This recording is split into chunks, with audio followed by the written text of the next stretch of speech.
అణిమ అణిమ number 1 మహిమ గరిమ మహిమ గరిమ ప్రాప్తి ఆకాంక్ష ఈశస్వ అణిమ అంటే ఏంది చిన్నగా ఉండడము అణిమ అంటే ఏంటి సూక్ష్మం మహిమ అంటే పెద్దగా ఉండడం లఘిమ అంటే పూర్తిగా తేలికగా అవడం లఘిమ అణిమ మహిమ లఘిమ గరిమ అంటే చాలా బరువుగా ఉండడం ప్రాప్తి అంటే ఎక్కడికైనా కూడా తాను క్షణమాత్రంలో వెళ్ళగలడం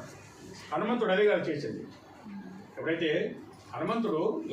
లంకకు ప్రయాణం చేశాడో ఆయన మొత్తం ఈ అష్టసిద్ధులని ప్రదర్శించాడు అక్కడ ప్రాకామ్య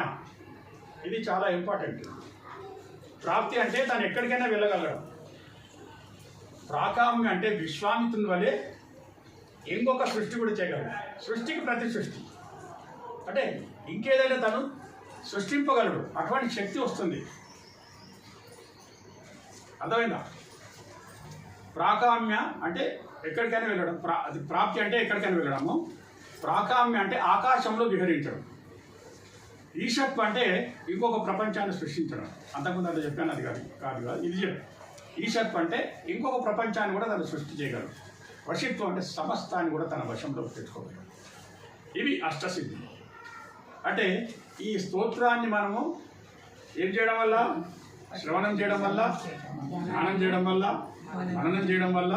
సంకీర్తన చేయడం వల్ల ఈ అష్టసిద్ధులు కూడా ప్రాప్తిస్తాయని చెప్తున్నాను ఇది పరిస్థితి డెఫినెట్లీ ప్రాప్తిస్తాయి కానీ నిరంతరం దాని యొక్క మననము శ్రవణము ధ్యానము సంకీర్తన ఉండాలి ఏదో ఒకటి ఉండాలి అనుకోని నేను ఒక దగ్గర రాశాను శ్రవణ మనన నిధిధ్యాసలలో రాధే గోవింద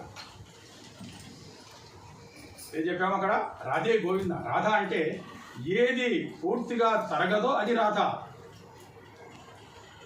తిరిగే చూడండి రాధ ధార ధార కానిదేదో అది రాధ